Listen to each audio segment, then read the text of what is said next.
السلام عليكم الاخوان. بزاف ديال الحرفيين كيسولوني على اين لاطي كنخدم به، اين ماركه. بالنسبه ليا والراي ديالي احسن لاطي كاين هو هذا فيه فاس رماج وفاس فيل. تبارك الله العماره ديالو كما كتشوفوا بواروج وريمه لبعضياتها، ما كنلقى فيها حتى شي مشكل. بالنسبه لهذا راه العماره ديالو ما كتعواش، والبلاكاج القشره ديالو غليظه. زعما واخا تحكي بونسوز واخا يتراكلا. والحاجه الاهم اللي غيفهموها الاخوان الفيرنيسوره هي ديك التلاقيه ديال البلاكيج. فاش كتانت غالب الاغلبيه ديال لاطي كتلقى فيه واحد الكوله اللي كدير مشاكل بالنسبه للفيرنيسور. بالنسبه لهذا راه تبارك الله كتانتي كطلع الكاليتي ديالو مزيانه في لاتانت، يعني ما كيبانوش فيه لا عيوب لا حتى شي حاجه.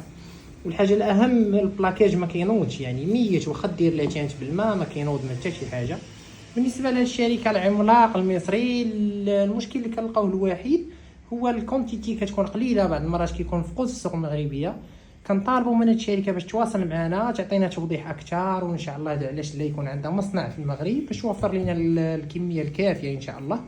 وشكرا للجميع، وكنتمنى من الحرفيين المغاربه يشاطرونا الراي ديالهم، يعبروا على الراي ديالهم، يقولوا لنا واش هاد الكاليتي مزيانه واش هما كيخدموا بها. وإلا كانت شي شركه مغربيه اللي منافسه هاد الشركه المصريه يعطيونا الاسم ديالها ويعبروا على الراي ديالهم تما.